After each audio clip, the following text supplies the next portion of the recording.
Halo bosku, jumpa lagi dengan channel Masno22. Sebelum lanjut ceritanya jangan lupa subscribe, like, satu lagi jangan di-skip nontonnya ya. Terima kasih.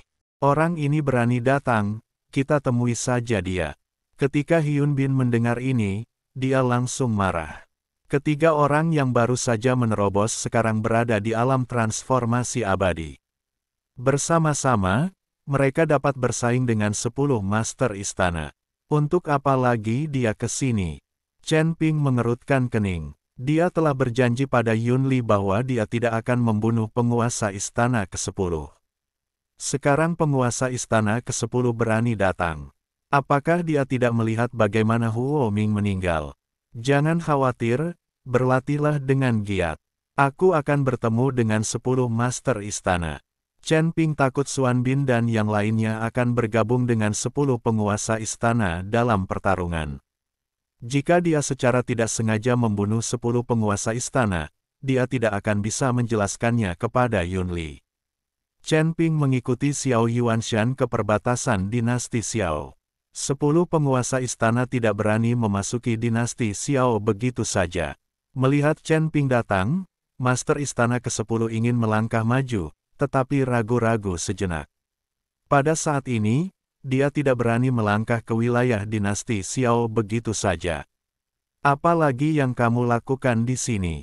Chen Ping bertanya kepada 10 kepala istana. Tuan Chen, aku datang ke sini kali ini khusus untuk meminta maaf padamu. Master Istana ke-10 memberi hormat dan berkata kepada Chen Ping. Chen Ping tertegun dan menatap Master Istana ke-10 dengan bingung, bertanya-tanya apa yang sedang dilakukan orang ini. Bahkan jika Huo Ming terbunuh, aku tidak tahu mengapa dia membuat Master Istana ke-10 begitu takut hingga dia datang dan langsung meminta maaf pada dirinya sendiri.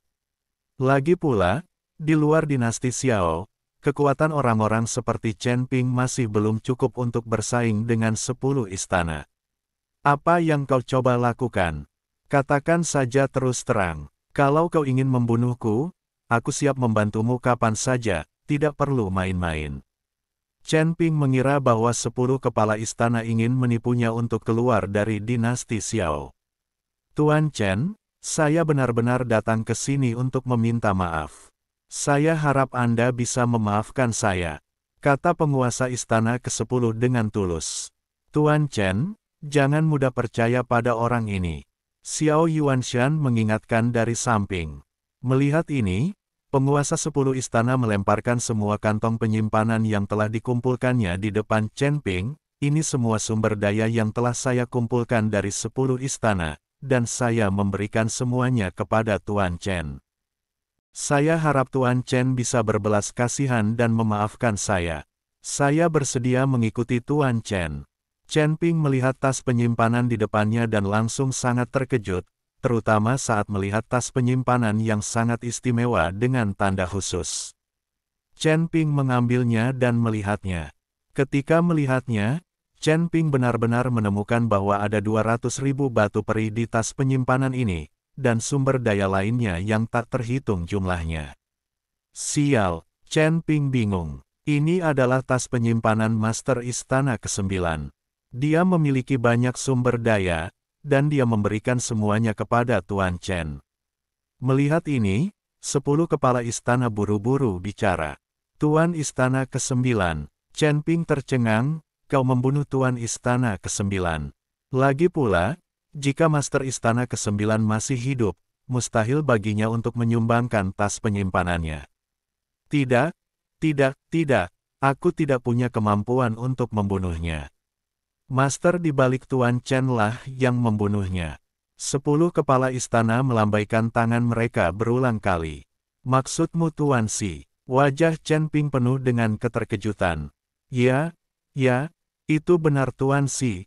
Tapi dia bukan dirinya yang sebenarnya, hanya bayangan. Dia membunuh Master Istana ke-9 dan pergi. Kata penguasa 10 istana. Chen Ping sangat bingung. Bukankah Tuan Si mengatakan bahwa dia tidak akan membantunya membunuh musuh dan ingin Chen Ping melakukannya sendiri? Mengapa mereka membantunya membunuh orang-orang dari kuil lagi? Penguasa istana ke-9 jelas lebih kuat dari penguasa istana ke-10, tapi aku tidak menyangka Tuan Si mampu membunuhnya hanya dengan bayangan. Di dunia surga dan manusia ini, selain istana ke-10-mu, ada juga istana ke-9. Apakah ada kuil dan aula lainnya? Chen Ping bertanya. Kepala istana ke-10 menggelengkan kepalanya dan berkata, aku tidak tahu. Aku tidak tahu di mana letak 10 aula kuil itu atau siapa yang mengelolanya. Sejujurnya, Tuan Chen, saya bahkan belum pernah melihat penguasa kuil kita. Tetapi Master Istana ke-9 mengatakan bahwa dia telah naik ke tingkat ke-8 tangga surgawi. Itu juga seharusnya berada di alam surgawi. Tampaknya dia sering nongkrong di dunia tangga surgawi. Perkataan Master Istana ke-10 membuat Chen Ping merasa agak dapat dipercaya. Mengapa Tuan Si hanya membunuh Master Istana ke-9 dan bukan kamu? Chen Ping bertanya dengan rasa ingin tahu. Kepala Istana ke-9 terlalu banyak bicara. Dia bilang dia akan menghajar abis ahli di belakangmu. Itulah sebabnya Tuan Si marah dan membunuh kepala Istana ke-9. Master Istana ke-10 berbicara jujur. Mendengar ini, Chen Ping tidak dapat menahan tawa. Tampaknya Tuan Si juga memiliki temperamen yang buruk. Apakah kamu menyerah dengan tulus, atau kamu dipaksa melakukannya karena tekanan Tuan Si? Tanya Chen Ping. Dengan tulus, saya sangat berharap Tuan Chen dapat memberi saya kesempatan untuk bekerja untuk Anda. Master Istana ke-10 segera menyatakan kesetiaannya. Bukankah kalian semua sangat sombong dan tidak bisa melihat sisi buruk suku lain? Bukankah tidak sesuai dengan semangat suku kalian jika kalian tunduk padaku sekarang? Chen Ping bertanya. Master Istana ke-10 tersenyum canggung, klan dewa apa? Itu hanya tipuan diri sendiri. Bagaimana darah kita lebih mulia daripada klan lain? Sebaliknya, berbagai aturan klan dewalah yang membatasi perkembanganku sendiri. Untuk meningkatkan kekuatanku, aku diam-diam menyatu dengan darah klan binatang. Aku tidak bisa hanya berdiam diri. Jika tidak ada aturan yang dilanggar, anakku Yunli pasti sudah menikah sekarang. Mengapa dia akhirnya meninggal? Master Istana ke-10 teringat pada Yunli dan merasa sangat bersalah. Itu semua karena aturan para dewa. Kekuatanku saat ini tidak sebaik milikmu. Apakah kau yakin ingin mengikutiku? Chen Ping menatap Master Istana ke-10 dan bertanya lagi. Master Istana ke-10 berkata, saya percaya bahwa Tuan Chen pasti akan menjadi penguasa alam surgawi di masa depan. Bagaimanapun, Tuan Chen adalah seorang jenius, dengan bakat luar biasa dan bakat yang luar biasa. Dia akan meningkat setiap hari.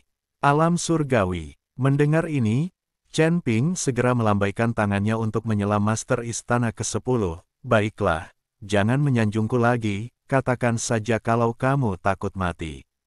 Tapi karena kau sudah mengikutiku, kau adalah adikku.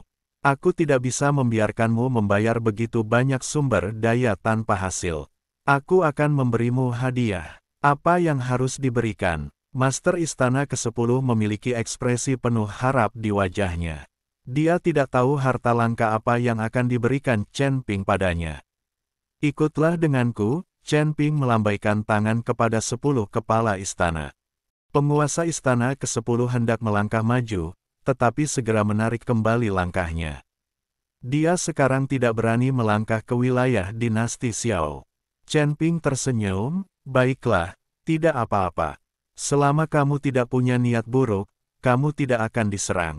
10 penguasa istana kemudian memasuki wilayah dinasti Xiao, dan kemudian mengikuti Chen Ping ke kota kekaisaran. Chen Ping membawa 10 kepala istana langsung ke tempat Yunli tinggal. Sekarang Master Istana ke-10 telah menjadi adiknya, inilah saatnya bagi mereka untuk bertemu satu sama lain. Yunli dan Xilan sedang berlatih kultivasi ganda di dalam ruangan, dan Chen Ping memanggil Yunli. Chen Ping, bagaimana mungkin kamu mengganggu kebahagiaan orang lain? Aku tidak pernah mengganggumu saat kamu berlatih kultivasi ganda. Yunli sangat marah dan keluar dengan mengenakan pakaiannya. Tetapi begitu aku keluar ruangan, aku mendapati ayahku juga ada di sana. Yunli tertegun sejenak, dan Master Istana ke-10 juga terkejut, lalu dia menangis karena kegembiraan. Yunli, anakku, aku pikir kamu sudah mati. Master Istana ke-10 memeluk Yunli. Yunli sedikit menolak dan tampak sedikit gugup. Dia menatap Chen Ping dengan cemberut. Dia tidak mengerti mengapa Chen Ping membawa ayahnya ke sini. Yunli ingin meninggalkan klan dewa dan 10 pengadilan, jadi dia berpikir untuk memalsukan kematiannya. Setelah akhirnya menipu ayahnya, Chen Ping sekarang menemukan ayahnya lagi. Kakak Yun, ayahmu tahu dia salah. Dia tidak akan pernah menghentikanmu berlatih kultivasi ganda dengan Silan lagi. Lagi pula, ayahmu sekarang adalah adikku. Chen Ping berkata pada Yunli. Omong kosong apa yang kau bicarakan? Siapa adikmu? Yunli sedikit tidak senang. Bagaimana mungkin Chen Ping mengatakan bahwa ayahnya adalah adik laki-lakinya? Yunli, jangan bersikap kasar kepada Tuan Chen. Aku memang sedang mengikuti Tuan Chen sekarang. Master Istana ke-10 segera menegur Yunli. Ayah, apa yang terjadi? Yunli penuh dengan kebingungan. Dia tidak mengerti. Ayahnya adalah penguasa 10 istana, orang yang sangat sombong, jadi bagaimana dia bisa tiba-tiba menjadi adik laki-laki Chen Ping? Wah, tanpa diduga, Master Istana ke-10 tiba-tiba menamparnya. Ah, aku melebih-lebihkan kemampuanku sendiri dan malah menjadi musuh Tuan Chen. Terima kasih Tuan Chen karena tidak meninggalkanku. Aku mengikuti Tuan Chen sekarang. Kamu juga harus lebih menghormati Tuan Chen di masa depan. Kata penguasa 10 istana. Yunli bingung. Dia tidak mengerti apa yang terjadi pada ayahnya. Pria yang sombong itu telah menjadi seperti ini. Kalau saja Yunli tahu kalau ayahnya baru saja ketakutan sampai tidak bisa menahan kencing, dia pasti mengerti. 10 kepala istana benar-benar menyesal sekarang. Jika mereka menganggapnya serius sejak awal dan tidak menimbulkan masalah bagi Chen Ping, semua hal ini tidak akan terjadi. Semua ini salah Zhuo Tianzeng dari Demon Ceiling League. Kalau aku melihatnya, aku akan membunuhnya. Yang paling kejam dari 10 penguasa istana saat ini adalah Zhuo Tianzeng. Lagi pula, dendam antara 10 istana dan Chen Ping berasal dari aliansi penyegel iblis dan Zhuo Tianzeng. Jika Zhuo Tianzeng tidak menggunakan persembahan 100 tahun untuk memburu Chen Ping tidak akan pernah bertarung sampai mati dengan aliansi penyegel iblis. Itu sama saja membunuh seorang anak, jadi kenapa kalau dia sudah mati? Bagi para pendeta yang telah mencapai tingkatan ini, masa hidup mereka adalah ribuan tahun, jadi selalu ada hari di mana mereka tidak dapat melahirkan seorang putra. Ceritakan padaku tentang keluarga Huo, Chen Ping bertanya pada Master Istana ke-10. Huo Qing benar-benar mampu mengundang para master keluarga dan tidak takut pada 10 master istana. Dapat dilihat bahwa kekuatan keluarga Huo seharusnya berada di atas 10 master istana. Tuan Chen, saya tidak tahu banyak tentang keluarga Huo. Saya hanya tahu bahwa itu adalah keluarga besar di antara para dewa, dan banyak tetuanya yang melayani di kuil. Huo Qing ditugaskan ke 10 istanaku oleh para petinggi, jadi orang ini sering mengabaikanku, penguasa 10. Master Istana ke-10 mengikuti Chen Ping dan berkata, Chen Ping sedikit mengernyit, apakah keluarga Huo juga ada di alam surga? Yang ada di alam surgawi hanyalah cabang dari keluarga Huo. Meskipun hanya cabang, kekuatannya tidak boleh diremehkan.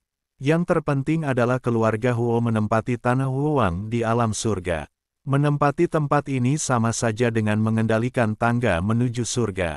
Kata penguasa 10 istana, tempat yang tidak penting. Bukankah tangga menuju surga akan muncul secara acak di mana saja? Chen Ping menatap Yunli dengan heran. Inilah yang dikatakan Yunli kepadanya saat itu. Stairway to Heaven muncul secara acak, tetapi 8 dari 10 kali akan muncul di Land of Unforeseen. Dilihat dari beberapa tahun terakhir, Stairway to Heaven tahun ini kemungkinan akan muncul di Land of Unforeseen lagi. Tanah Wuwang ini sebenarnya adalah ruang yang tercipta dari distorsi ruang dan waktu ketika alam surga dan manusia berada di awal cerita. Di ruang ini, tidak terikat oleh formasi besar langit dan bumi, dan tentu saja tidak mungkin dipelihara oleh langit dan bumi. Sepetak tanah ini dianggap berada di luar hukum langit dan bumi. Master Istana ke-10 menjelaskan Tanah Wuwang kepada Chen Ping. Apakah ada tempat yang sebagus itu? Chen Ping tercengang, mengapa para biksu surgawi yang terperangkap di dunia surgawi itu tidak pergi ke tanah tanpa keinginan dan kemudian kembali ke dunia surgawi. Karena tidak ada penekanan dari formasi besar langit dan bumi, kembali saja ke surga secara langsung. Mendengar ini, Master Istana ke-10 tertawa dan berkata, Tuan Chen, segala sesuatu di dunia ini memiliki kelebihan dan kekurangannya. Meskipun Tanah Wuwang ini tidak terikat oleh formasi besar langit dan bumi, ia juga tidak memiliki kekuatan spiritual dan berbagai sumber daya, dan bahkan lebih mustahil untuk naik ke surga. Hampir setiap dunia akan memiliki satu atau lebih tempat Wuwang seperti itu, tetapi ukuran areanya berbeda-beda. Tempat-tempat ini tidak akan ditampilkan di antara langit dan bumi, dan tidak akan terhubung dengan dunia lain.